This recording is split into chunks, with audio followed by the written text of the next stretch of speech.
my lawyer's trying to sell me out. And they said we had a $30 million operation. So my first day in federal prison, I'm having records with a lawyer that was overseeing my whole case. All of us now are on the same playing field. The corruption's everywhere. Selling smoke since I was 16. I ended up meeting a girl and moving to Sacramento for 5 years. The first year I'm there working, I'm saying it's probably, I've been there since February. And it must have been like it was actually right after 4th of July. It's around July 14th.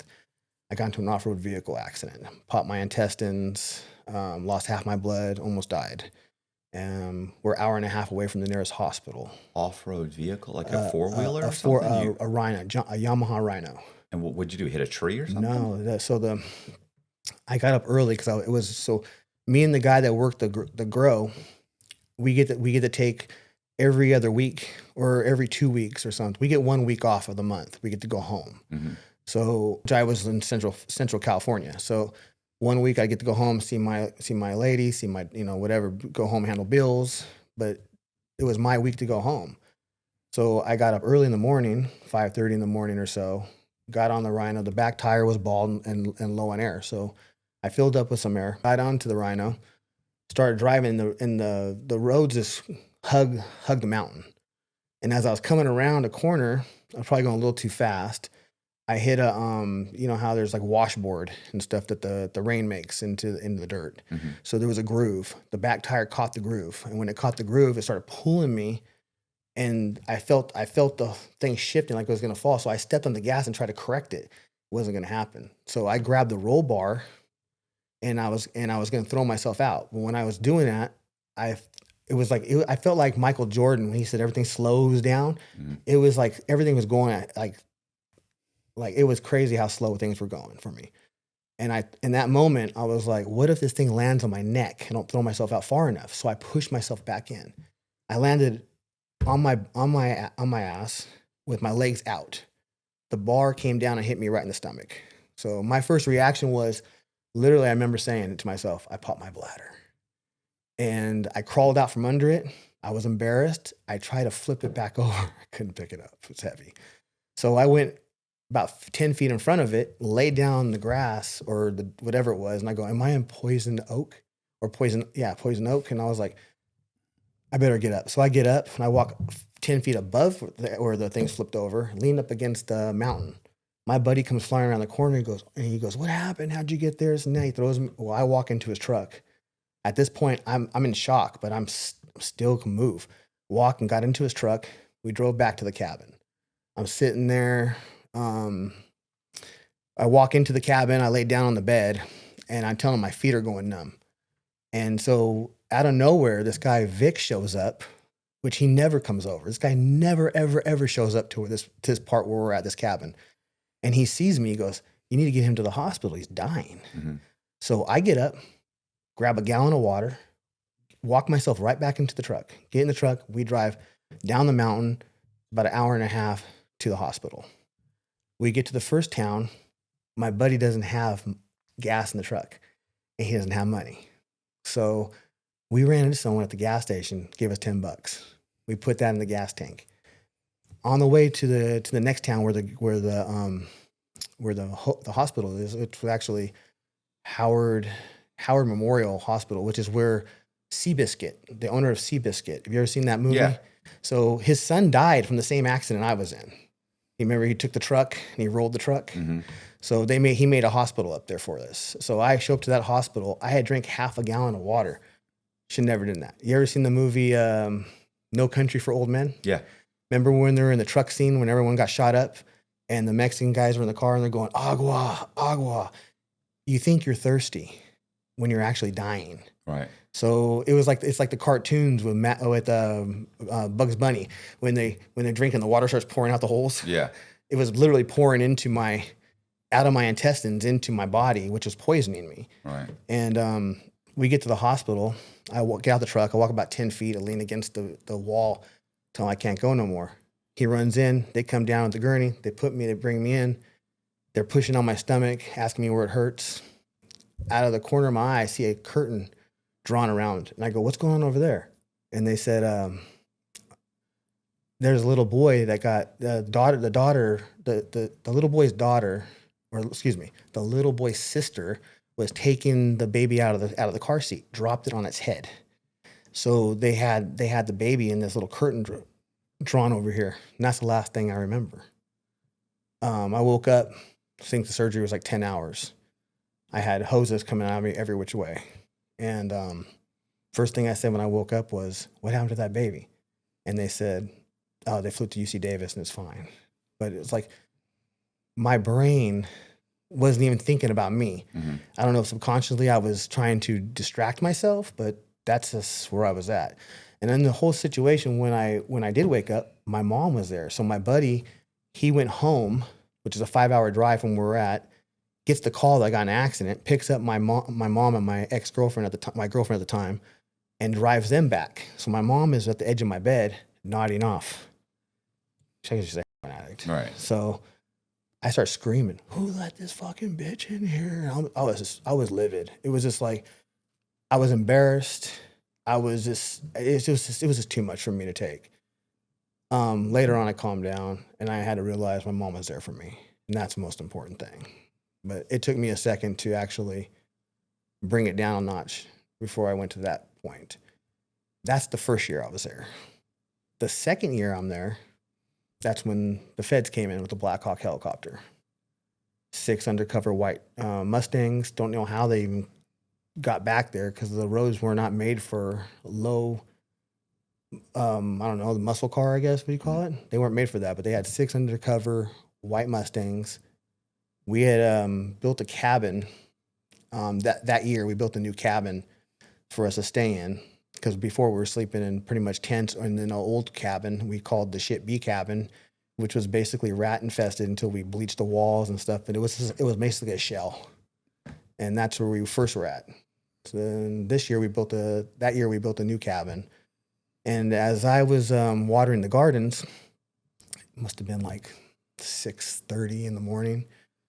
I see a Blackhawk helicopter flying above me. Now my friends said to see that there was a grow going on. Yeah. And so then they've spotted that. And Right. now they're coming in to get these guys. Is that what happened? Something like that. It gets from what you're saying is what I was thinking. Yeah. Okay. So at the time, I was thinking that it was camp. California against, I don't know, Minnesota, whatever, some patrol. Right. And, so they said that they're not trying to get us. They're just trying to clear out the gardens. So I wasn't worried about my well-being or getting in trouble. I was just going to run. So I was with my dog, we're watering. The Blackhawk helicopter comes around. There's a guy, the side door's open. He's like looking out and everything. I hide behind one of the bushes. The bushes are like 7 feet high, 7 feet wide. Probably produce around 6 to 7 pounds. I ended up running back up to the cabin because I had a backpack up there with all my, with my wallet, things that can identify me. So I ran back up there to pick that up. Once I grabbed all that, I ran out of the cabin, and now I'm on the corner, the far corner of the cabin, and it's basically looking to a mountainside. It's going straight down into a ravine. And I'm there with my dog, and I see 6 undercover white Mustangs pull up to the cabin. These guys jump out with, I don't know, assault rifles. They all swing around they all literally surround the whole cabin with the guns. You can hear them, and I'm looking. They don't even see me, which is crazy because their adrenaline must have been running their adrenaline must have been pumped so high that they didn't even bother to look over here. They went straight to the cabin, and I'm literally right there. You could see me, and my dog started charging them, and I'm screaming at my dog because I don't want my dog to get shot. Right. My dog turns around finally. We both start running down the side of the mountain. I'm doing somersaults, landing on my feet like a cat about 4 times. And then finally I decide to slide, and I'm wearing shorts. So I slide down into the ravine, grab my dog. There's a big rock, it's like a huge rock. It must have been like an 8-foot rock like this. And I grabbed him, we went under the rock and we were hiding. And as we were hiding, the helicopter was coming down and trying to push the brush to try to find us. And I can hear a lot of people on foot. I can hear people talking. My dog's growling. I'm muzzling him. And then it stops. And I'm like, okay. I don't know what's going on right now. My adrenaline was going through. My adrenaline had taken over my whole body. Like I couldn't even think straight. I said, well, I'm going to run out of this ravine, across the meadow, drop down to the Ill River, and then I'm going to make my way that way and get away from these people. Because the cabin's up here. I'm down here. It's like 20, 30 feet drop.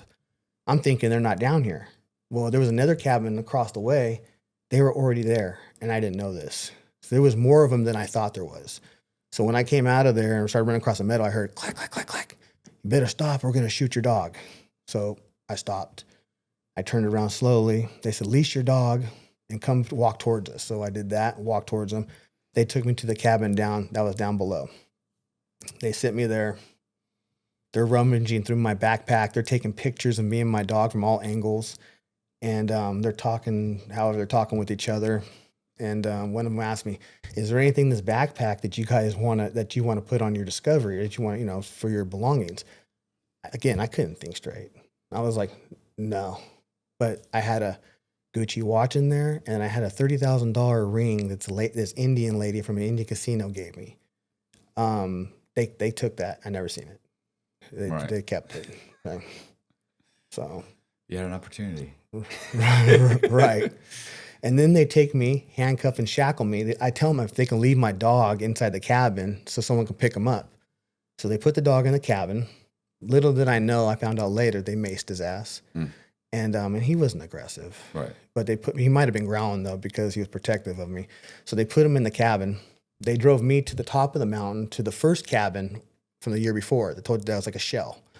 They took me up there. They have me sitting in chairs right outside the cabin. There's like 3 other guys. I don't even know who they are. One of them I did. They called him Mexican Dave. The other guys, I didn't know who they were. So I'm listening to the, I don't know if there's marshals, firearm, was it fire tobacco? What they called them? ATF. ATF. And then there was the marshals, ATF, and then there's federal agents, and then there was the local sheriffs, all congregating around this cabin talking. Yeah, so it's like a task force. Yeah, and they were talking shit. Like they were saying, these guys come up here and they do this and they grow and they make all this money. He goes, and what do we? He goes, they get women, they do this and that, and they're this. They go, and we look at our jobs, what we get. We don't get nothing, and this and that, whatever. And I was like, and then they mentioned, I heard someone say Fresno, and I'm like, what the hell, Fresno? And then it dawned on me that the marshals were and the feds were from Fresno, because that's what they were stationed at. So I didn't realize. And then they call Mexican Dave up and they start talking to him. He comes back and go, what's going on? He goes, oh, they have search warrants and your name is on the search warrant. I go, for what? I go, everything we're doing up here is legal. It's Prop 215. I'm legal in the state of California. There's nothing that I'm doing that's not illegal. We're under the count of plants. I don't even know why the feds would be involved. So they ended up taking me to put me in a cop car and took me down to the next town. And from there, they started interrogating me. And as they're interrogating, they're asking me questions about my buddy Dave, who is the main guy in my case. So he was the one funding the money. He's the one that leased the land, and he's basically the finances. Dave's got some problems. There's a lot of stuff in Dave's name. No, nothing was in Dave's name. Oh, I thought you said he just leased the land. He did, but he leased it from a friend. Okay. So, and I'll give you the whole backstory right now. I'm sure his friend was like, "I leased that for Dave." Well, so Dave's problem. So they're asking me questions. What does Dave do for a living? He works at UPS. What else does he do for a living? Oh, he's on workman's comp right now. Well, what else is he doing? I go, I think he's taking his real estate license testing. And they're like, well, what else does he go? I go, can I just get a lawyer? And the guy goes, that's the smartest thing you said. And I'm like, whatever. I was like looking at him, and they throw the paperwork in front of me. Paperwork says 15 to life. I go, 15 to life for growing? And they're saying, no, we know you had labs up there, for speed and whatever. And I'm like, what? And so I was like, I go, you guys are funny. I go, I'm legal in the state of California. What I'm doing? Do I even look? I hold my hands up. Do I look like I'm scared? My hands aren't shaking. I go, I don't know what the hell is wrong with you people. They take me again, put me in the car, drive me down to the next town. So, well, sorry, let me ask. So why are you going to explain why that? Like, did somebody give them your name? So going back, this is where I was going to go with that right now. So going back, so they stumbled upon us through 4 different situations. One, and in 2000 or 2000 in 2000, before I was up there, so the buddy that owned the land, his partner came up missing. He went to pick up $150,000 in cash. When he left, his car was found at the side of the 101, never seen again. So that was one situation. The dad, the family was, they were reaching out to all the police departments, the feds, anybody would listen to them, radio stations. I remember listening to the radio station one day and I heard their names and go, what the hell? And, we're still not thinking anything because we know not everyone's innocent. No one did anything to this guy. Right. But, so we're just continuing on with our operations, not even paying attention to that. So that was one thing. Then back in my hometown, this guy got in trouble. What do you call it? Selling yay. Right. And then another guy, he used us for leverage, by the way. And then another guy got pulled over with $30,000 in cash, and his partner that he was driving with happened to have speed and tucked it into the seat. And so from that situation, that guy used our names for leverage to get himself off of his, give him information, try to get his sentence reduced or whatever done. So that was 3. The 4th was the same guy that got pulled over with the 30K. His cousin was dealing with this guy, Oscar, who was being surveillanced by the feds for like 2 years. He was taking Mexican smoke from Arizona and distributing it all over the United States. He was taking Mexican herb and distributing all over the United States. And so your name, your name keeps getting mentioned over in multiple investigations. Well, my name was never even mentioned. That's the thing.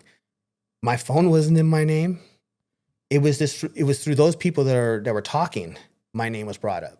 Yeah. So yeah, that's what I'm saying. Yeah, in multiple investigations, like we grabbed this guy over here. Right. He mentions you. This guy. But the last one with Oscar, that got wired. He was already wiretapped. Oscar's phone was. So they intercepted the conversation with the other friend of ours. Right. That led him back. Daisy chained it to my friend Dave, who was, like I said, the main guy. So if your name keeps coming up in multiple investigations, they think you guys are big players. Of course. But the crazier part about how the feds operate is that they actually knew that we weren't the players they were looking for. They knew that Oscar was dealing with a cartel. But since they tied that in, they said, oh, that's more to bunch up. Now we got Oscar and his group, which could be like 10 to 12 people. And then they got our group, which is 10 to 12 people. Now they got like 20-something people. Now they look like they have a huge case, and they're throwing the RICO.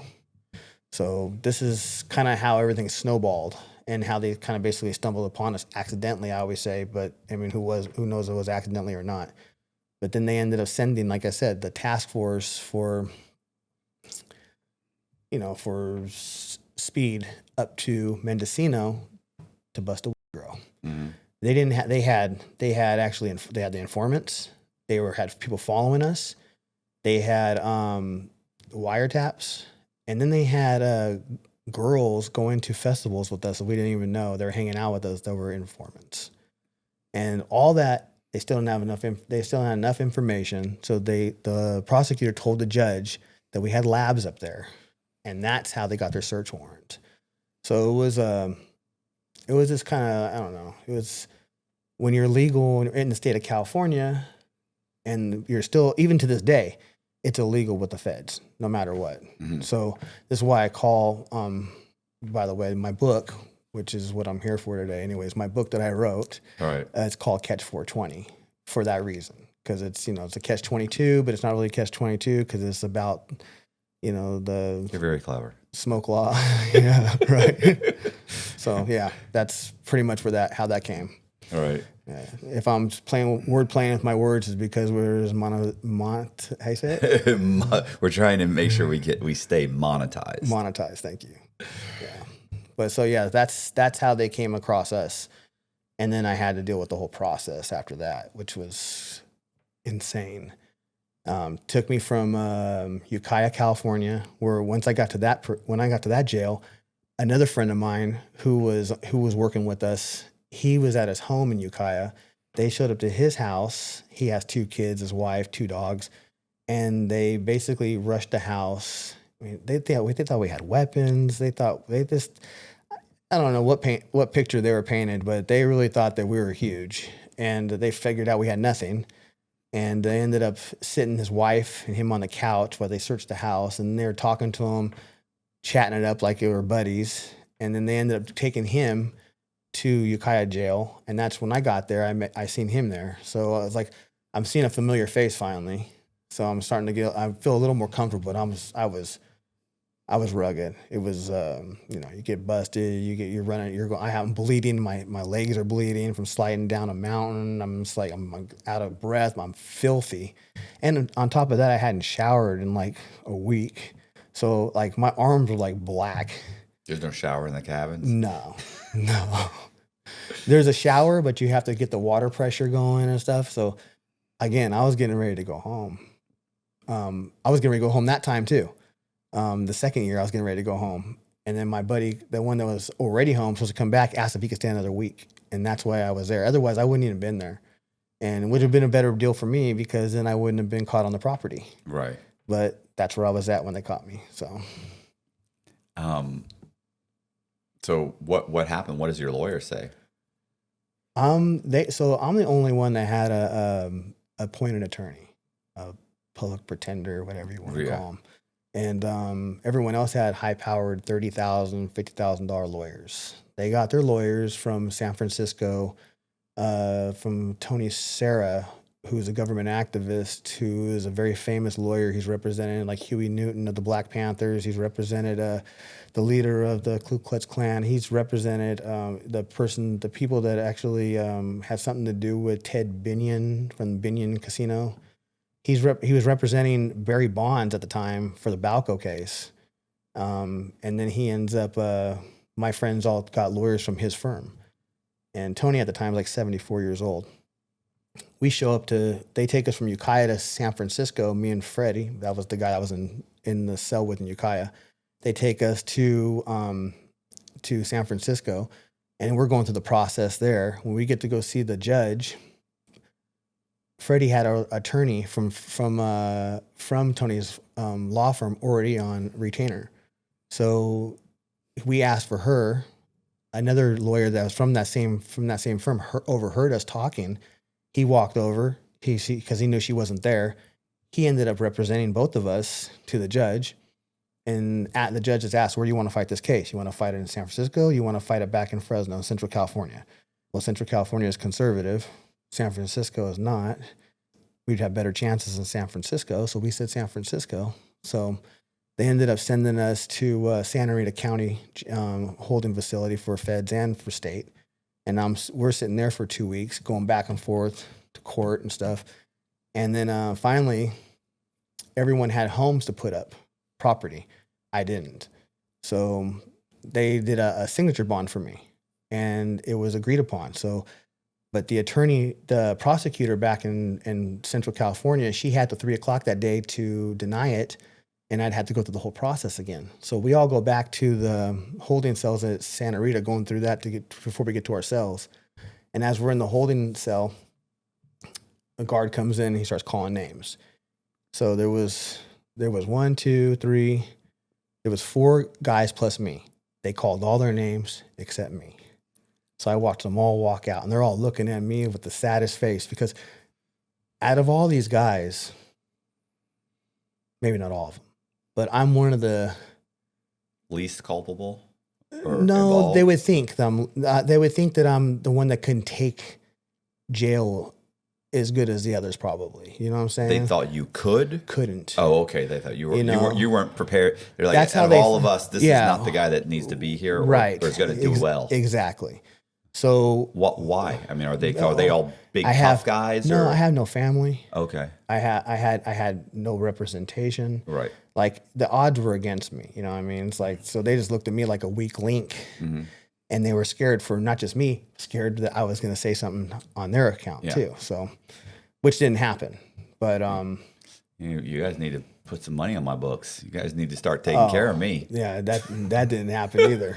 See, that's the problem. It was everyone for themselves at the time, and somebody needs to start looking out for me. Right, and the thing is, I'm the most loyal I'm the loyal friend, and I'm the one that's breaking my back left and right to make sure everyone's good. And then when it came down to this situation, everybody else forgot who I was. Yeah, so that's what was happening at that moment. And then they ended up all getting out. I ended up staying an extra week, and then they were transferring me because then the prosecutor actually denied my signature bond. So I had to go through the whole process again, and they were taking me back to Central California. But they didn't take me directly to Central California. No.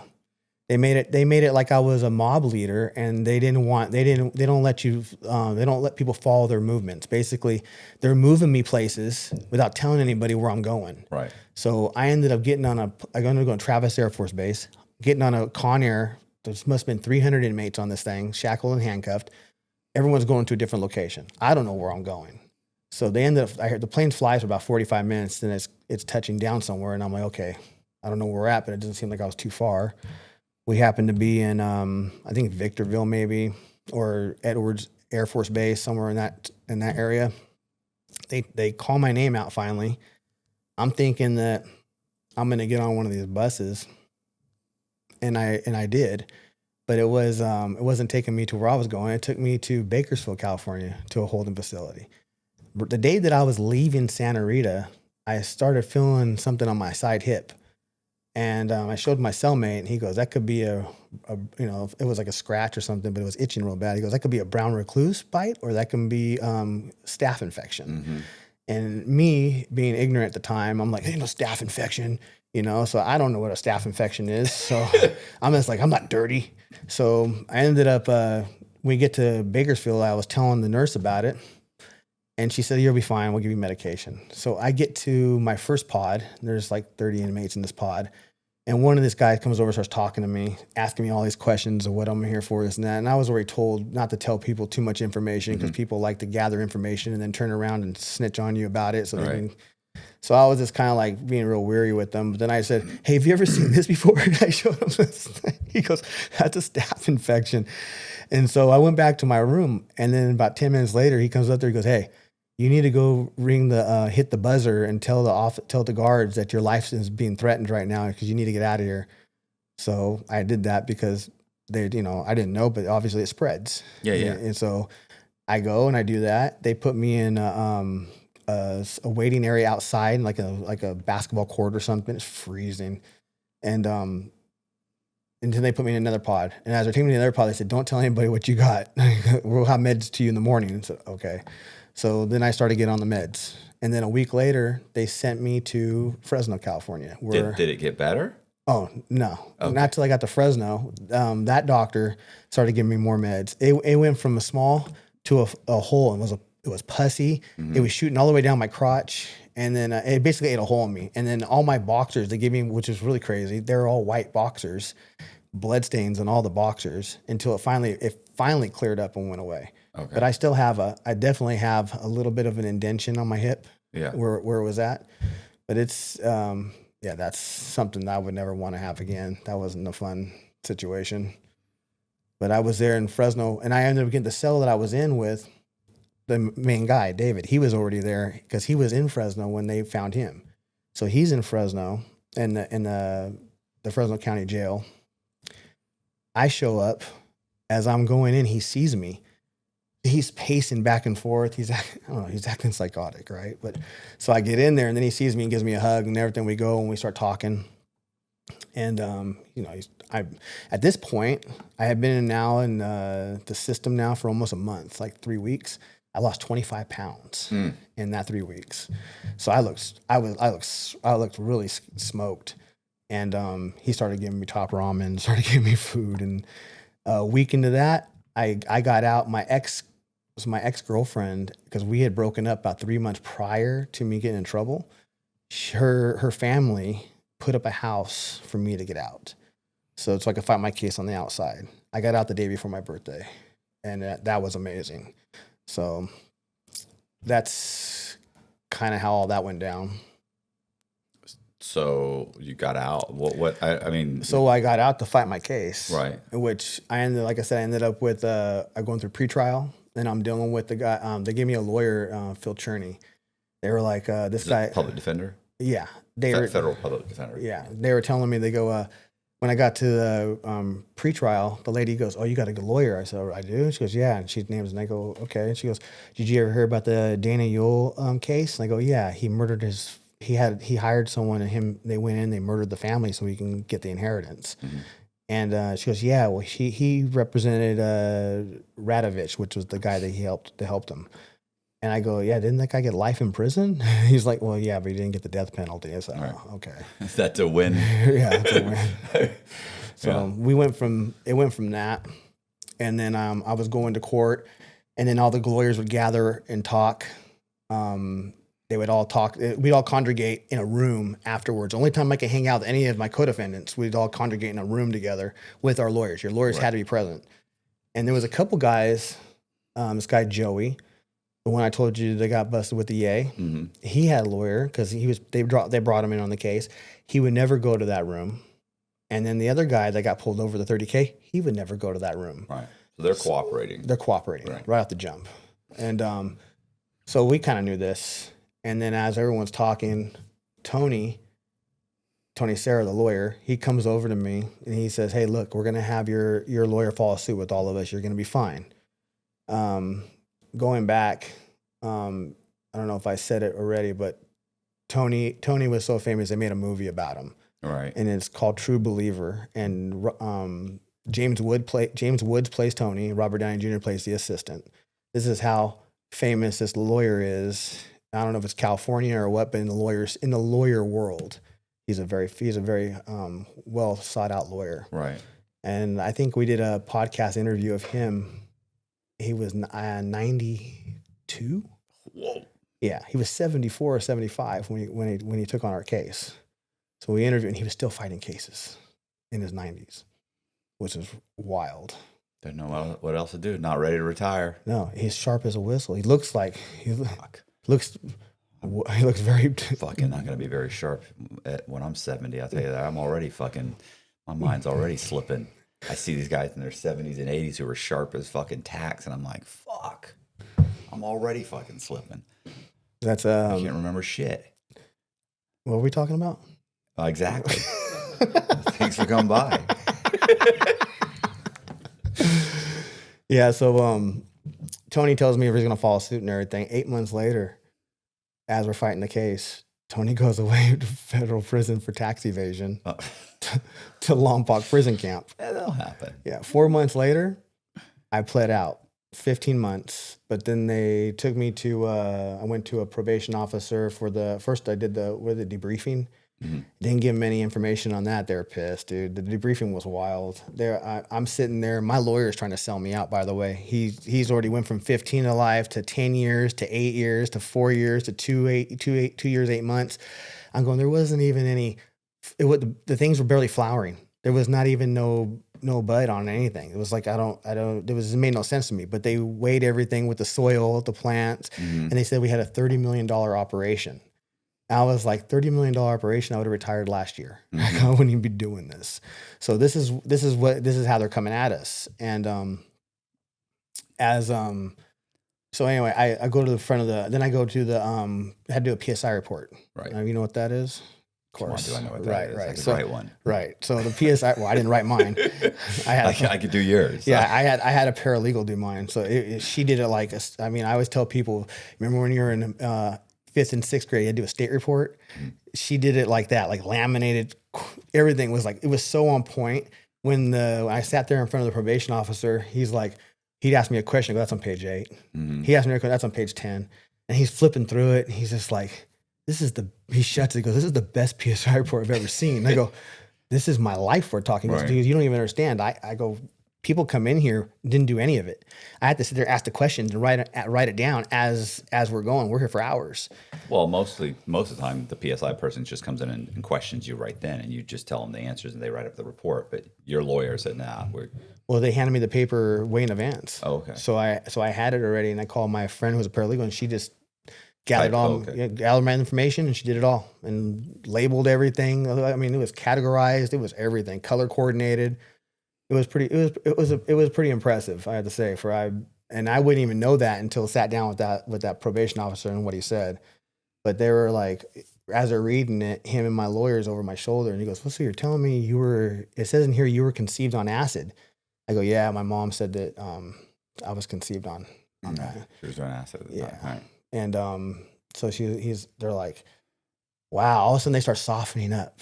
Right. And my lawyer, who has never been in my corner the whole damn time, so it was a point where he said, you should fire me. I don't even want to represent you no more. I go, guess what? I'm not going to fire you because I'm just going to get another one just like you. Mm-hmm. So I'm just going to keep you. You already know what's going on. And he pissed him off because he couldn't get rid of me. And then at this point, he starts softening up. And as we were leaving, the probation officer, he goes, "Well, we're going to recommend to the judge a year and a day." And I go, "Why a year and a day?" He goes, "Well, because you need over a year so you can get your good time, which is 46 days off of the year." And so I went from 15 to life when they started figuring out they didn't have what they thought they had. And they kept getting dwindling to now from 15 to life to a year and a day. And the only reason I did that because I didn't have property or anything to give to the feds because they want money. And if you don't have money, you got to give them time. So this is where I was at. As we were leaving the probation officer's office, my lawyer turns to me and starts talking about his daughter getting married and this and he's just like giving me, I'm looking at him going, where was this dude?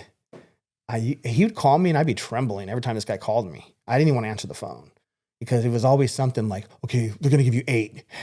8 years? I go, for what? Like every time it was something crazy.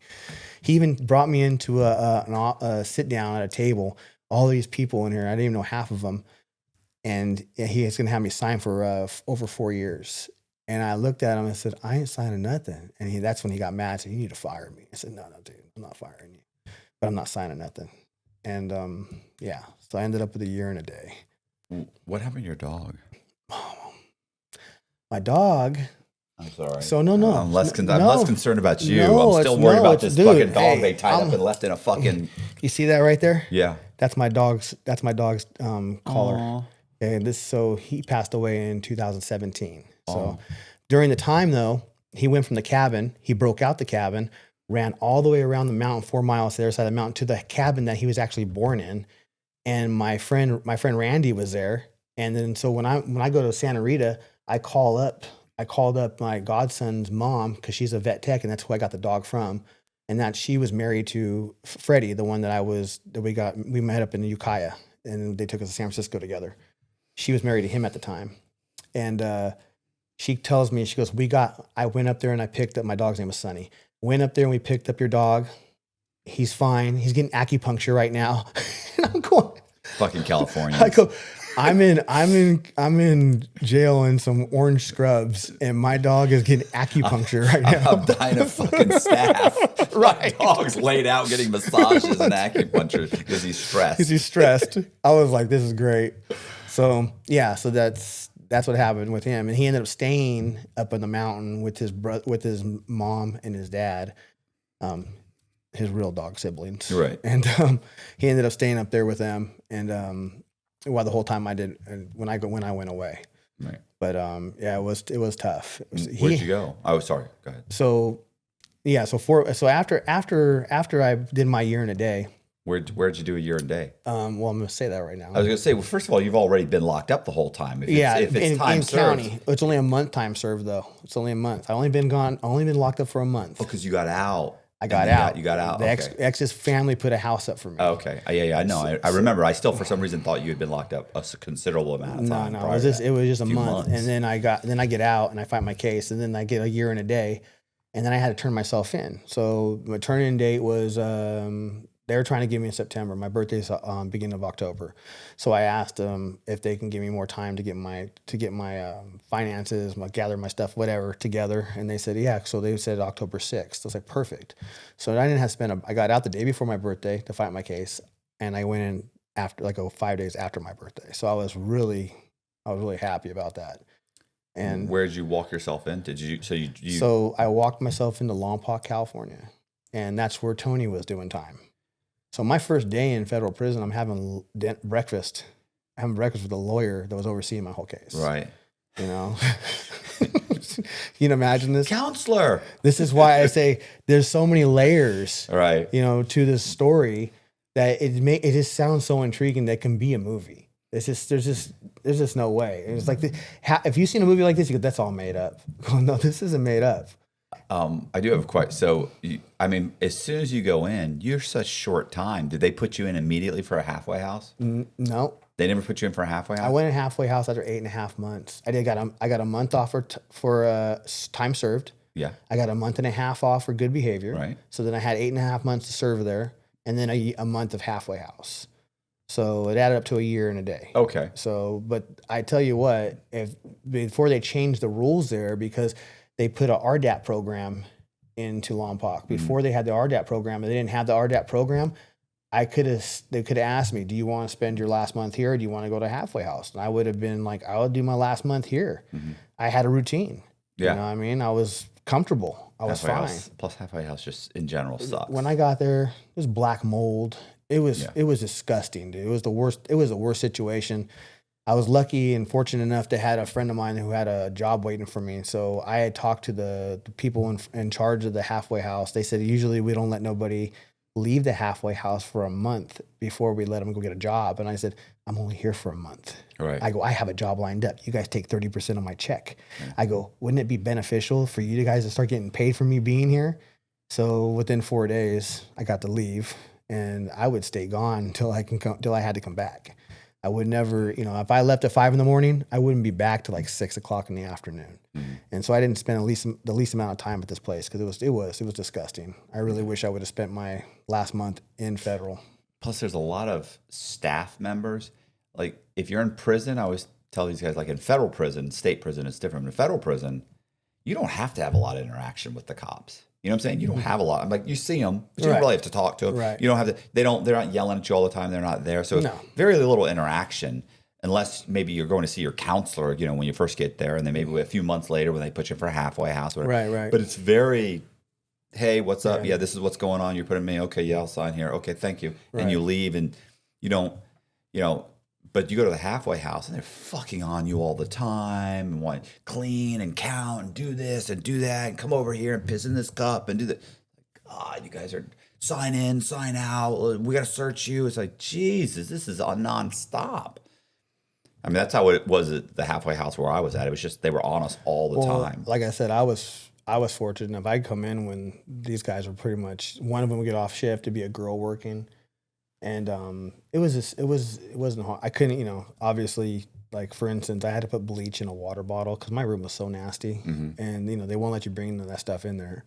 But I needed cleaning supplies. My shower was black mold. It was gross, so I had to go clean that. And ours was super clean because if you didn't have a job, you had to clean so many hours a day. They'd block everybody up. They call and then. They tell everybody, like, you don't have a job, you don't have come on, for the next hour, you're going to clean these 3 tables, mop this. The staff would take you out to clean their offices, would vacuum this office, and they'd stand there and watch you vacuum, take out the garbage for like an hour, and then they put you back in, they'd count, let you back out for a couple hours, then they'd lock everybody else up again, grab everybody. So it's like, you want to get a job. Did you, was yours co-ed? Yeah, I met my wife there. That's like crazy. She did 5 years for a meth conspiracy. I'm sorry. She did 5 years for an ice conspiracy. Well, that's hilarious. Yeah. That's hilarious. When I was there, I had the girls that were hitting on you. And then it was even more crazy was guys would actually would leave, would risk their time to go get alcohol and get fucked up and then hop back over the I go, what's the point? I go, they're just knuckleheads. They just oh no, there's the IQ level is not, it's not even what you would think it would be, And these are federal. Feds, yeah. That's the top of the shit pile, right? Like they're the. I was in there with one guy who was counterfeiting money. Yeah. And it looked real. Yeah. And he got busted. He goes, he bought a lot of Rolexes. And so when he got out, he had stuff to sell and money to make, but that had nothing to do with because he laundered it Yeah. into something else. But it was just listening to some of the stories of some of the people in there. It was pretty wild. But I couldn't. I had girls hitting on me. I'm sitting there eating my food. You eat so sexy, and I go, how do I eat sexy? That wasn't my wife. Is my mouth closed? Yeah. I like a man who knows how to chew without. It was. My wife. I was hitting on my wife, and she's just like, I would never date you. Like, I would never. You don't know what I'm gonna be when I'm out of here. That's what I was like. You understand? I'm gonna do some stuff, and she's like, this guy.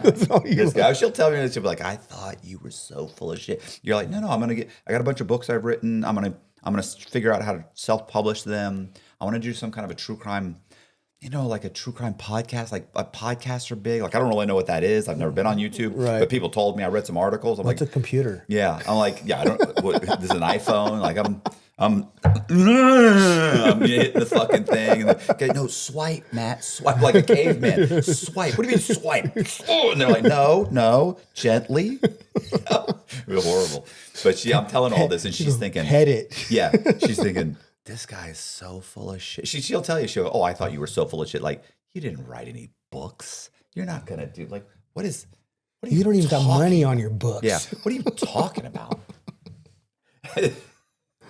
Now we're flying to fucking Vegas to go watch Jelly Roll concerts. Nice. Going on vacation and stuff. Let me know when you're out there. And I'm like, wait, you didn't want to date me. And she's like, all right, that's enough about it. You keep mentioning it, Like, rub it in. Remember you said Remember you said I would never date you? Are we married? She's like, you keep bringing this up. Why are you living in the past? Right. That's what made us. Yeah. What are you talking about? Yeah, no, I didn't get hit on in the halfway house. But there were guys that, like, the chick would leave, and then the guy would leave like 20 minutes later, and they'd meet in a parking lot somewhere. It's like, what are you doing? Right. Yeah, they get caught together. Somebody's car. It's like, come on, like what? It's not that serious. Yeah. You can wait another 2 months. But people couldn't. Yeah. Yeah, it was funny. I even so more funny was our halfway house was right next door to the strip club. Nice. And so when I got out, my buddy came and got me, and he came with 2 girls. We went to the strip club, and I'm desensitized at this time. I'm like, I don't even want to be around women right now. I was so focused on myself. I was like, it took me 8 months to even think about hooking up with a girl or even trying to be around a woman because I was so. When people ask me how my time was served when I went to federal, I said it happened to be probably the best year of my life. And they're like, what are you talking about? And I was like, there was no bills. Mm-hmm. There was no girl worries. I go, I could focus. Out here, I thought I had ADD. I go, but I don't, because as soon as I got in there, I read 50 books. I wrote a book. I was on the softball team. I took a cordon bleu course. I'm a certified chef now. I actually benefited because I can focus. Yeah. I don't wake up in the morning and worry about my bills and stressed and what I have to do. I have to go to work and what time do I have for myself because there's not much. I have to do this. I have to do that, my responsibilities.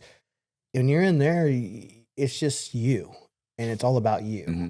Unless you make it otherwise, but you can do your time negative or you can do it positive. Well, I think it's it really categorizes people too, right? Like you know how many guys I was in there writing books and writing stories and there were other guys they'd hear me this guy Matt, he wrote a true crime book, he did this, he's doing that, he's writing this guy's book, he's writing this, but he wrote a bunch of stories and they're, yeah, man, I'm gonna write a book when I get out. When you get out. Right. And then they say, yeah, I think I'm gonna write my own book when I get out. And I go, yeah, I've been thinking about it. I got a good story. I'm like, why don't you write it now? Well, I'm gonna do it when I get out. I got a computer. I don't, and I'm like, bro, how long you been locked up? 7 years. How much more time you got? I got about 4 more years. And I'd say, you're never gonna have this much time in your life, ever. Right. If you can't write it now with a pencil and a piece of paper from commissary or steal the shit out of the library. Like if you can't put it together now, you will never put it together. So you do it now because you won't do it on the street. Like I'll do it on the street. Right. But I'm motivated. Right. I've done it in here. I'll figure out how to do it on the street. Right. And they would say that. And you could always tell, you'd sit down and talk with somebody. Like this guy spends all his time playing handball and cards.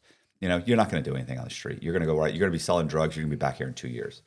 You know, 'cause you've been in and out of jail your whole fucking life. So, and you're talking about writing a book, and you've got an interesting story. Right. But you can't do it now. You're going to wait till you get on the street. Cut the fucking shit. Right. So, or you got the guys, they don't want to write a book, but God, I forget Justin. I forget Justin's last name, but Justin wrote an entire. He comes up with a concept. He comes up with a complete app. He writes out the code, everything for the entire app, what it's going to do. He gets out. He puts the app together. He goes out and raises money and starts a company. He's got like 30 people working for him right now. Wow. And they're blowing up. I mean, you meet these guys every once in a while that they go in there and they put together a plan, and it's like, you're a drug dealer. Like, you've been a drug dealer for 10 years. Like, and how did you come up with it? Well, I mean, I thought about it, and I met a guy, and then I thought I could do this. I thought there's probably a reason for it. So I had my ex-girlfriend order me a couple books, and it's like, you trained yourself without YouTube. As an entrepreneur. Right. Inside of, right. And his whole thing is like, yeah, I was selling drugs on the street, but that was an easy way to make money. And he was a young kid. Yeah, Same thing. He right. was raised with nothing. Right. So he's doing this for a few years till he gets caught, goes to prison, says, yeah, I can't do this anymore. Right. And figures it out. Like, but then there's other people that you realize like they get in there and it's like it's a gift that the feds gave you. Because for the first time is that you've all the time in the world to put together a plan. And if you don't take that time to do something with it, then you're going to have a hard time in life. Like unless you just say, hey, I want to get out and I want to be a plumber. I just want to get a regular job, get a girlfriend, make her my wife, and have a couple kids. And that's all I want to do. Listen, if that's what you want to do with your life, you know, God bless you, right? Like that's middle America. I want you to do that. Right. Like that's because for some people, and Colby's heard me say this before, for some people, that's their measure of success. Can I be a middle-class American? And that's all I want to do. And if that's what your goal is, there's nothing wrong with that. Like God bless you. Right. Like, you know, I wish that's how my life had gone. Not me. Right. Well, I understand, but I'm saying, you know what I'm saying? But Yeah. it didn't go that way. Because I know a few guys that I are would like, never be content. see, that's the problem, isn't it? That's what I'm saying is that I wish that had made me content. Because I know several guys that's what they do. And they're perfectly happy.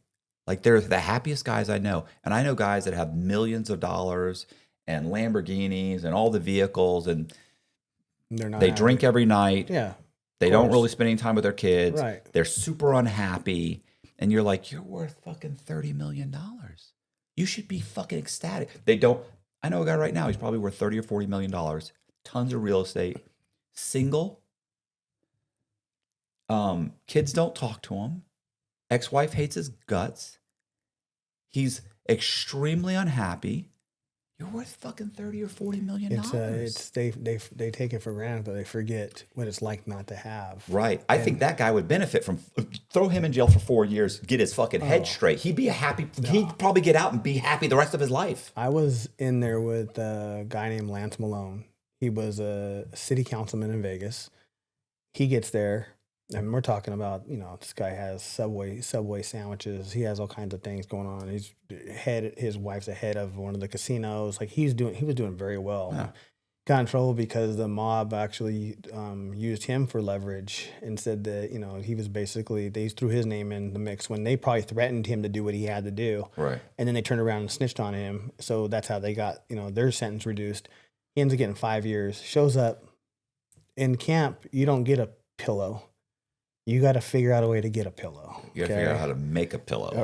Or that. Yeah. So he has a pair of pants he's rolled up he's been sleeping on. If you sleep hot at night, you know how disruptive that can be. Whether you're having trouble falling asleep, you're waking up sweating in the middle of the night, or all of the above. That's where Ghost Bed can help. As the makers of the coolest beds in the world, Ghost Bed is your go-to for cooling mattresses, cooling pillows, and cooling bedding. From their signature Ghost Ice fabric to patented technology that adjusts to your body's temperature, every Ghost Bed mattress is designed with cooling in mind. So whether you want a plusher mattress that cushions your shoulders and hips or a firm option with exceptional support, your Ghost Bed will keep you cool and comfortable all night long. When you purchase a Ghost Bed mattress, your comfort is guaranteed. You can try out your mattress for 101 nights, risk-free, to make sure it's the right fit for you. Plus, they offer free shipping, and most items are shipped within 24 hours. If you're not sure which Ghost Bed is right for you, check out their mattress quiz. You'll answer a few questions and get a personalized recommendation. Even better, our listeners can get 50% off site-wide for a limited time.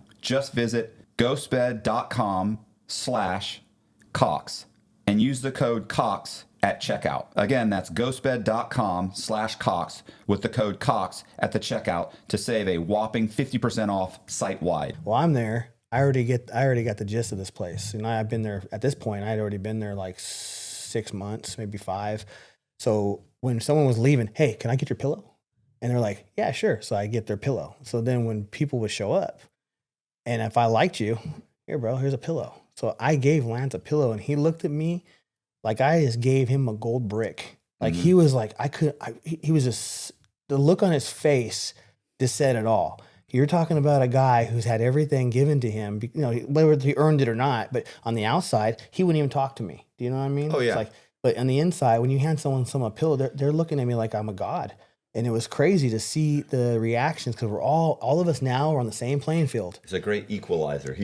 Colby's heard me say, I believe prison's a great equalizer. You can be a crackhead and your cellie used to own 4 banks. Right. You know?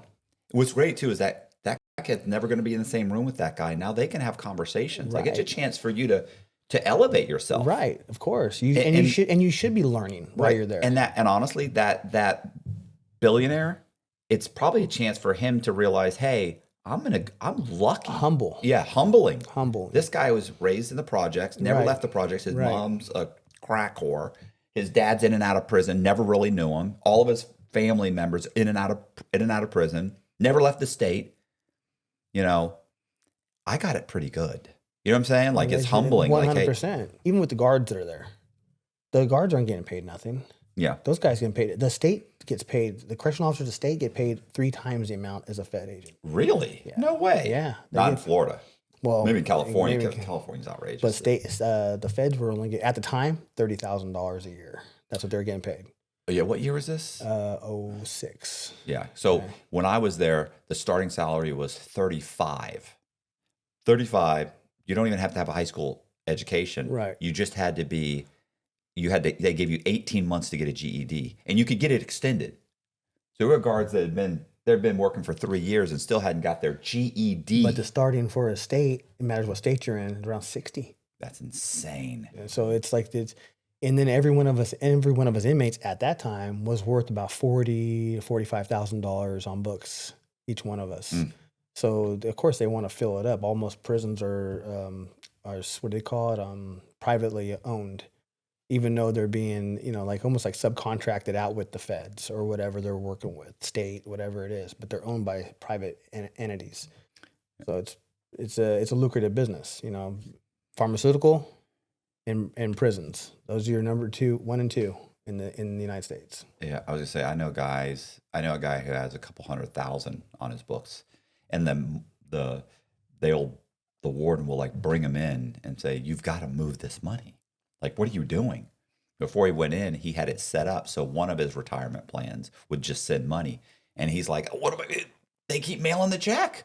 Like, what am I supposed to do? I'm not out there. I can't go sign the papers. I can't, and they're like, we got to get this money moved. Right. You got to, he's like, well, what am I going to do? Unless if he had a restitution. Right. Well, he doesn't. But I mean, you can only spend what, $350? So, yeah, 300. Well, mine was $300 and then $50 for the phone.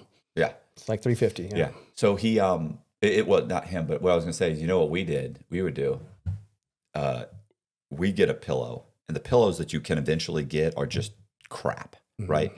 And so guys in the craft department would go to get a working camp to too. Blick. No. This was just like painting, leather shop. Gotcha. They would order from the Blick catalog. Blick is it's a catalog It's like for an Amazon. yeah. It's for crafts, right? Right. Like paints, Yeah, oil yeah. paints, Yeah. leather. They would order cotton stuffing. So they can make pillows. And then they could make, so you'd go to them and you'd have a pillow that I'm telling you right now, like it's an embarrassment to say. You basically had a pillowcase. Right. And there was some crap in there. Right.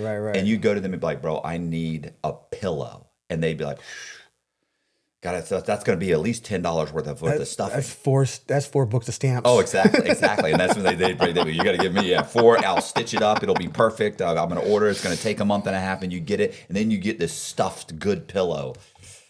Horrible. Right. But it's a whole process. Right. Yeah, just well, to the get a pillow. towel they give us too. It was like the one at the Motel 6. It was like a real thin hat, the mid-sized towel. Yeah. That's what we were getting. And then we'd go to the Air Force Base.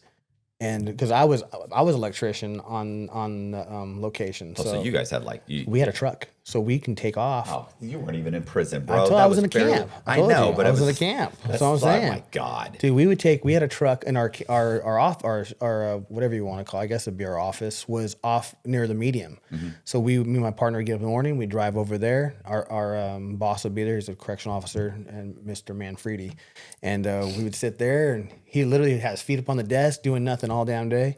And then we get a call. Hey, the warden needs you to wire some stuff for the new washer and dryer. So we'd have to go to their houses and crawl under the house and drag wire. And just like, this is what we did. It was like, and then we had to change the light bulbs in the medium or the low or the high, whatever it was. We had to change the light bulbs, and it's just stuff, basically small manageable stuff that we can do. That was not too crazy. Did the guards all have like nicknames? No, but I had nicknames for a lot of the guards. Yeah. Oh, so all our guards had nicknames. I literally wrote a whole script. Not a script, but basically the outline. So like a what do you call it? A treatment. Okay. Of a story, because the guards were hilarious. This could be a comedy. This could be like Hogan's Heroes, but just with the guards. 'Cause we had they were getting money, and they were buying Hummers, and then all of a sudden they were getting audited. So they had to take back all the Hummers back to the dealerships. They were trying to get the money back on the books. Then we had the secretary that was working inside their office. She went on vacation for 2 weeks, and she gets paid vacation, but she wrote in the books, however she wrote it, was she was still there. So she was getting double dipped. She was paying for the hours she was there, and then they escorted her out in handcuffs. So we're watching all this happen. We're the inmates. We're going, this is pretty shady. This is funny. Like there was a lot of comical stuff happening around, man. This is funny. We'd go to the freezer, and the freezer would have food from Chili's, like chicken breasts. They're in these plastic contain. It looked like stuff you would take to if you're in a spaceship. Like if you're like there was vacuum sealed. Yeah, it looked just like that. And then when you look at the date, this is in 2006, and it would say 1999 or something. You're going, dude, this is like hella old. Yeah. Like, but they don't care. Yeah. Like it was just this is a lot of the warden at the time. Our warden, he looked like. Do you ever seen oh my gosh, what's it called? House of a Thousand Corpse. Yeah. Remember the clown? Yeah. He looked like him. Big bald dude, looked just like him. I swear. He was scary looking, and he was a prick. Like you didn't want to mess with him. He'll send you to the hole, no matter what. I got lucky one time. Someone made me a makeshift knife so I can cut up vegetables at my locker, and I'm sitting there cutting them up, and he's standing right over me. And I look and said, and I kind of said, he didn't say nothing. He kept walking. I was like, I must have caught him on a good day or something. You know what they'll make those out of? They'll take the lid of a can lid, right? Something, and they'll bend it over or something. You know what I'm saying? Like these guys will take stuff that you're just like, how did you even think about that? Yeah, how'd you? They'll break apart a plastic lens for something and take the plastic and melt it down, and then they'll make it sharp. And next thing you know, you've got a cutting device. They had when I was in county, the shower head was just like like a spray, just one shot, like a laser. They take a lid off of a lotion bottle, and then they cut the other side out, and they stick it on there, and then it'll go and it would spray. And I'm going, the genius. Mm-hmm. I go, you guys have a lot of time in your hands. I go, if you're using these same skills on the outside as you are on the inside, you wouldn't even be here. Yeah, you And, would be able to do something legal. but everyone on the, like I said, again, when you're on the outside, you aren't thinking because you can't think. Mm-hmm. It's designed that way, I believe. And I was telling Mike Dowd, I was telling him that they should make a camp that you can go to, that the government pays for your bills for 2 months, and you can go to reset. And they should make that available to people, because after I did my time, I was like, this was the best reset of my life. Just like you said, it was like the best year of my life. I got to focus on myself. If they gave someone 2 months out of the year just to do that, I think that would put things a lot in perspective. People would think half the time I need these drugs or to be on, to focus, to this and that, or I'm ADD or I'm ADHD or whatever else they think, and then they get there, they're like, I'm none of this. I can actually focus. We interviewed a guy, I'm not going to remember his name, but he was hooked on H. He and his brother got together with a guy. They started just kind of running scams, right? So they're just running scams. Well, and then I don't think his brother, I think maybe it wasn't his brother, but he ends up hooking up with a guy who's running the scams. And it was an iPhone scam, right? So the guy teaches him the scam where you go get a homeless person, or he immediately turned it into an organization. Like he's got a van. He'd go pick up 6 guys, drive them around all day to get iPhones in their name, for multiple iPhones, right? So you could go in and get approved. You only needed like a 550 credit score or no credit score and whatever. You knew what to say. Right. They'd give you 6 lines, so he'd get 6 phones from that one. Then you go to T-Mobile. Get 6 more. Then you go somewhere else. Get 5. You go somewhere else. And then eventually they said, well, we can give you 1. So they end up with each guy's getting 10, 15 of these phones. They would pull the SIM cards or whatever out of them. And then they'd give the guy like $100 a phone. And then they would sell them to this guy for $500. That guy sells them overseas. And this guy's doing this. He's getting 50, 60 phones, 80 phones a day. He's making tons of money. He does this for on and off, goes to jail, comes back, goes to jail, comes back. Eventually he goes to jail, gets a decent amount of time, and in jail, he's in his cellie is a guy who's like a lifer or something along those lines, because he's been in and out of jail, so his custody level's pretty high. And the guy tells him, he's like, what are you doing, bro? Like, a lot of these guys are clowns. They got fucking 80 IQs. Like, they're never going to be anything. They're just coming back. He was like, but you could be something. Like, you're smart. Like, you could... You got to stop doing this. Like, you got to you'll be off the drugs because you're clean now. Like, get out of here and do something with your life, for God's sakes. You're still young. He was like 30 something, 34, 35.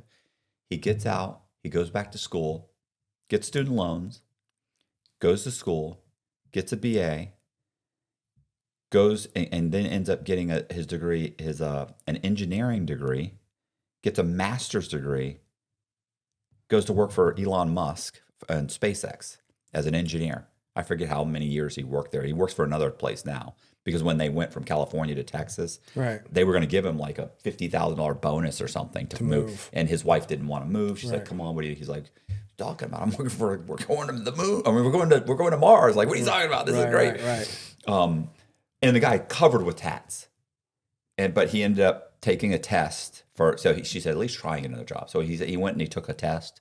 He's like, yeah, I'll make it. Went and took a test someplace else, thinking they're going to turn me down and I'll have to move. I'll stay with SpaceX.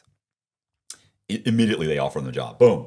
And it was more money. He's like, I had to stay. Like, what am I going to tell my wife? We're going to move our whole family across the country when these guys are offering more money to stay here and my kids stay in school and you can keep your job. He was like, fuck. So he stayed. But the point is like, if you sat here and listened to his story for 2 hours, you'd be like, this guy's, and if you looked at him, you'd say, oh, he's done. He's done. Just one day. One of those events, he happened to sit in a cell with the right guy who said the right thing at the right moment. And then he spent 6 years getting his master's degree. And now he's making $150,000, $200,000 a year. What else do you have to do when you're there? Yeah. But you know what people do? They dick around. They gamble. They try and get drugs in there. Alcohol. They play handball. Yeah. Like they they piss away it's an opportunity. They piss away the opportunity that was given them. Because a lot of them don't see it as an opportunity. Right. You know what I mean? It's like when everyone was going to the movies on movie night, which would be Friday and Saturday, I'd stay behind and I'd write or I would read. I just felt like I needed to do something that was educating myself. I just didn't know. I can watch movies at home. And that's just how I felt. Why am I going to watch movies here? It doesn't make no sense to me to watch movies with a bunch of guys and yelling at the screen or whatever else they're doing. And so I just didn't. It's the mindset. It's just where you're at. You know, you like you said, the IQ levels, your environment, whatever it was, how you got there, what you're doing while you're there. A lot of these guys, you know, are there from. I had guys there from Guam, from Hawaii, and they were iced. And that's they so who knows how twisted that stuff does to you? I don't know. I don't do that, so I don't know. But I would imagine it probably does a little something to your brain, just like all the other heavy ones do. You know. Oh yeah, it's a game changer. I mean, it'll when these guys get off it, their dopamine levels are so low, and they stay so low that you talk to somebody who's been on ice for a long period of time. When you talk to them, it takes a year or so before they kind of level up. For a year or so, they're just like monotone. Everything is monotone. Right. It doesn't matter. Right. Smart or not. They're just like zombies. They're like zombies. They have no real emotions but after a year or so, usually they can it'll start to kind of go back up. That's if they can go that long. It's just like I said, it really matters what and where and when. For me, they had a going away party for me. It was like my birthday party and going away party. So my birthday's the 1st of October. So it was like, I was going in the 6th. So there was a birthday party, going away party. So I had this girl put a box out and collecting money. And so I think I went in with like $700. Like I collected $700 from everyone I didn't collect it. She collected it for me. And then all I was doing was, so when I was having the party, I said, I'm just inviting girls. So I literally invited nothing but girls. Any guys that went to it, it was all word of mouth. They heard about it. So they would show up. But everyone would call me and say, what do you want to bring for your birthday? Bring a bottle. So everyone brought up. So I had a full 2 banquet tables full of alcohol that everyone brought. So we just had a mass party, going away party for me. And then one of the girls that I met there, the night before I was leaving, she works at an Indian casino as a car dealer. She shows up to my house at 2 a.m. She says, I'm going to come to your house at 2 a.m. I'm leaving at 6 a.m. to go turn myself in. It's a 3.5 hour drive or something, whatever. I had to be there by 3 o'clock. And I wanted to stop along the way to the coast and, enjoy some of the sights before I go in. Waiting for her, I'm like, how am I going to stay up? I go, I'm tired. Well, the only thing that when you test, it doesn't come through is, can I say mushrooms? Yeah, mushrooms. Yeah. And I took those and I stayed up for her, but that shit messed my stomach up. She showed up at the house.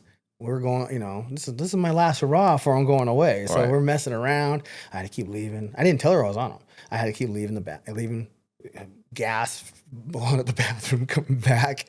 And then when it was time to leave, I was still on a good one. And we ended up leaving. I turned myself in and I was on a good one.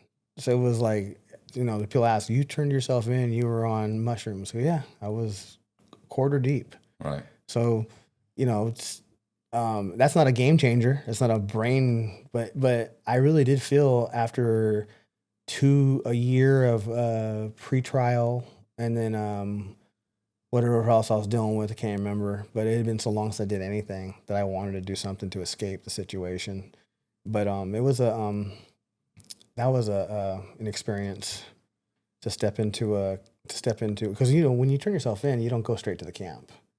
I had to turn myself into the medium. Mm-hmm. So I'm dealing with the guards there, and I'm going in there.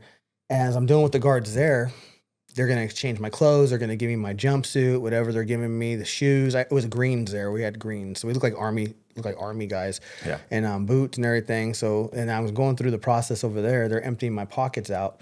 I remember the guard goes, I was sitting there and I brought with me, just to be a smart ass, the Monopoly get out of jail free card. Right. So I mean, this is my sense of humor. I'm always gonna, no matter what situation I'm in, I'm gonna try to find something funny in the situation. So they're taking all my stuff. I slapped it on the table. Bam. Does this work here? And he looked at it and he started laughing. He goes, "You're the only person I've ever seen do that shit here." So now I'm in a good spirit. Go back into the back and there's a lady, correctional officer and a guy, and they start. Oh, so they're reading my thing. Oh, so you're here for a smoke. Woo, woo, woo, this and that. Oh, was it White Widow? And they start naming all these things, all blueberries. And then I go, and then she says, because I'm not talking, because I'm tripping. Right. And I'm tripping on two things, you know what I mean? I was like, so what is they doing, you know? And then, oh, you're not going to cooperate? We're going to put you in the shoe. You're going into the shoe right when you get here. You're going right into the hole. And I was just like, I didn't even know what that was. Right. So this was my first, this is the first experience I get right when I'm there. And then they put me in a golf cart and they take me over to the camp. But it was like it was a little bit of mind fuck. They do a little bit, which they do a lot of, but I guess I was really, I was tripping. I guess that's the whole point of the thing. But my brain was, my brain was in a different place, and my brain's always in a different place. Like as far as the friends I was around, I never thought how they thought. I was always thinking something bigger. You know, they were content, and we were talking about being content with things. Right. People are content with where they're at. I'm never content where I'm at. I know that I'm here for a purpose, and I needed a break from my own self. Because I'm always overthinking, I'm always high strung. So I thought doing that would be something I could escape for a little bit. And it was probably a bad move to do. We actually, speaking of turning yourself in, we interviewed a guy yesterday who's turning himself in today at 2:00. Oh, wow. Yeah. He's for 54 months at Coleman, right up the street. It's about an hour away from here. Depressing. That is depressing. Yeah. How is that place? When I was there, it was great. My understanding, I'm not great. No, but it was okay. Yeah, I get it. It was doable. But now, since I left and COVID hit, everybody there is like, bro, this is state prison. Like, this is horrible. Like people are just like this. The warden's horrible. The guards are horrible. Like none of these people want to do anything. Things break, they stay broken. The food is 10 times as bad. They don't have they're not giving them the money. Yeah, the ACs have like they're like, there's no AC. You keep in mind, in Florida, that's like a must. Like he's like, can you imagine trying to sleep with no AC in these units? There's no ventilation. That's crazy. So so I mean, you got to think it could be it's in the middle of the night and there's sweat dripping off of everything. And you're dying of sweat, and it's 110 degrees in the middle of the night on a mattress. Spreading like wildfire. Yeah. But I mean, I don't even mean COVID. I mean right now. I'm saying anything. Right? It doesn't matter. It's just horrific. When you go to a regular jail, it's like 46 degrees in this damn thing. And like you were saying, the guards are paid so little money now.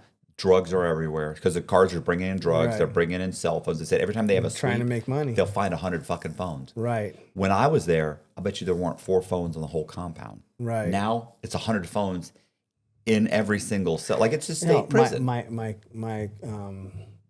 quote unquote cousin. I'm not talking to him right now, but he's in federal right now, and he's got a phone which is driving people crazy with that damn phone. People I know we need to call and it's telling me how they go. He's just gonna get another one. Yeah, it's like they don't care. It's like I'm like so lost. I'm like, that would never happen when I was there. That's crazy that they'd even let them get away with it like that. You know what's so funny about the phones? When I was there, these guys would pay a couple $1,000s for a phone. Now there's so many phones, they're paying like $400 or $500 for a phone. I mean, it's like that's because that's how prevalent they are, and how many of the guards are bringing them in. Right.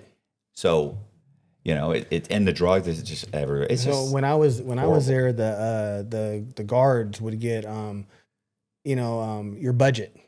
So they would have to they'd have to spend all their budget. So they get less next year. Yeah. So they can ask for more for the next year. So the guard I worked with, Manfredi, he would tell me, he goes, yeah, we'd have like $10,000 left in the books, and we throw a party, and we do a correctional officer of the year, give him like 10 racks. And I'm like, what? They go, yeah, that way with the next year we can ask for more money. So we spent that. We need more money. Mm-hmm. I was like, wow, this the crookedness never stops. Like the corruption's everywhere. You know, we're inmates in here, but yet the corruption is with the system as well. Yeah. Oh, I remember the assistant warden. There was a hurricane.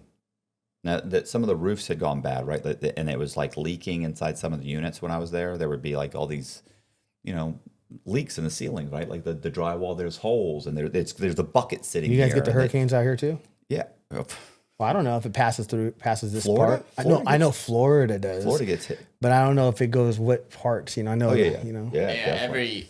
Anybody's vulnerable in Florida. Yeah. When you were driving in here, if you look, there's still houses with tarps on them. I think I did. It's like a ton. Yeah, and think about that. This is a year later. Right. It's a year after that hurricane hit last year. And so most of those roofs were just sheared right off.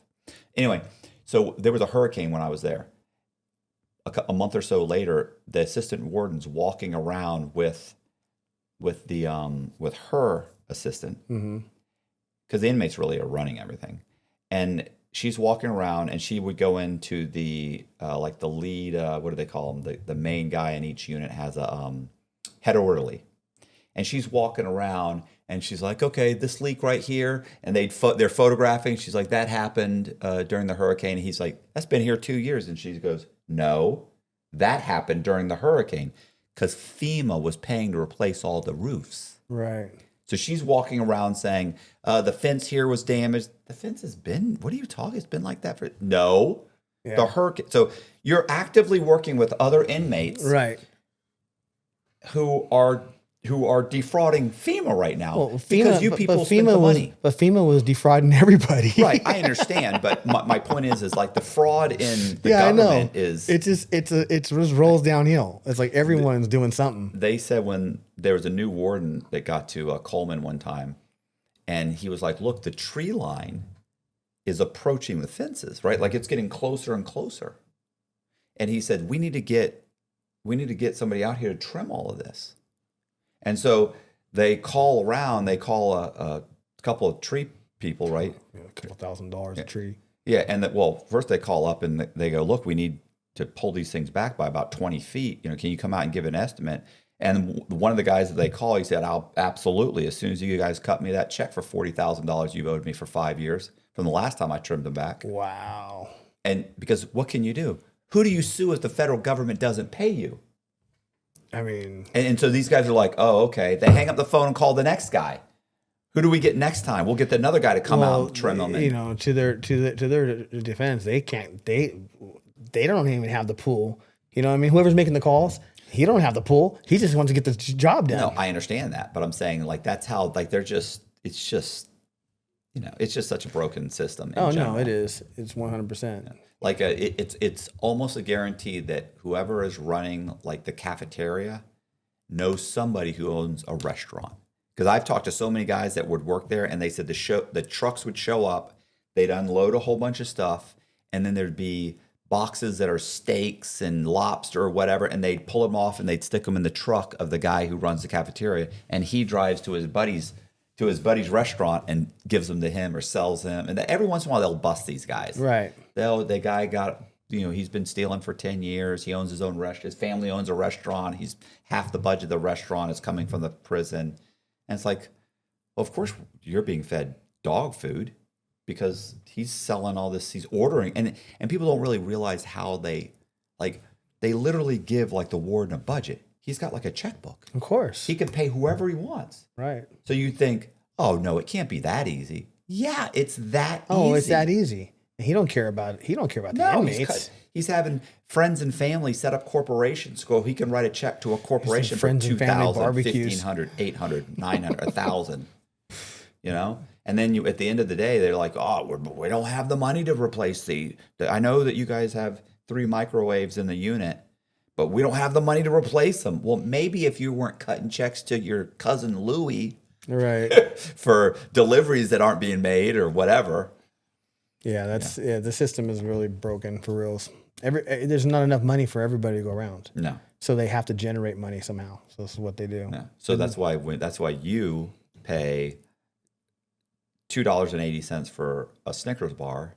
That's crazy. And $3 for it's more like $15 for a 6-pack of soda that I could go to the grocery store and get for 80 cents a piece. You know what I'm saying? Like everything Well, is marked up 2-3 times. You just named off the price of a candy bar right now. Right. They're like $2. I mean, I remember my mom saying, "Oh, I remember candy bars were a nickel." I remember when candy bars were a quarter. Yeah. I go, now for $2 for a damn candy bar, that thing is not worth it. It's insane. Yeah, the economy is effed up bad. So what are we doing, man? What are we wrapping this up? What's going It was on? good seeing you. I don't know. It was nice. Thanks for coming by. Oh, this is my book right here. Yeah. Catch 420. Yeah. By the way, that's not probably going to come in and get into the prison anyway. No, the Remember we were it's talking a about hardback. The hardback, No, or not- even if it wasn't, No, you're right because of that. yeah. Yeah. True story. True True story. dat. Yeah, for sure. Yeah, that's the truth be told. There it is. Yeah. I'm trying to think of how you gotta, yeah. And I have my cousin. He's a lifer in there, and I can't send it to him. Yeah, just print out an entire copy in paper, bind it and send it in. Yeah, I can do that. Or just mail it in. Which would be easy because I already have the whole thing already in print. format on my Google Docs. How many pages is it? I don't know how many pages it is. What is it? 100 and 200. Look at the back page. I think it's 2 something. 196 or something. Like that. Okay, so Yeah, roughly 200 pages. Yeah. You print that out front and back on your computer, and that's 100 pages, and you mail it to them. Yeah. He'll get it. Definitely gotta do that. He's butthurt of me. He's butthurt at me anyways. He wants me to download these apps, and I can send him pictures. So I go download the apps, and then it starts, and then the thing comes wrong saying, people have been, this has been, what do they say, compromised, and people's information has been stolen. And I'm going, yeah, I'm probably not going to do this one. And my sister's like, it's just your name and the phone number. I said, yeah, then how is it compromised then? How are they taking all your information? That makes no sense to me. I don't know. Hey, you guys, I appreciate you watching. Do me a favor, hit the subscribe button, hit the bell so you get notified of videos just like this. Also, we are going to be putting all the links to Catch 420. We'll put the links in the description box so you can click on it. It's on Kindle, Amazon, Barnes & Noble. So you can click on the link and go there and buy a copy. Once again, I appreciate you guys watching the video. Please share it. Also, please consider joining our Patreon. It's $10 a month, and it really does help Colby and I make these videos. Thank you very much. See ya.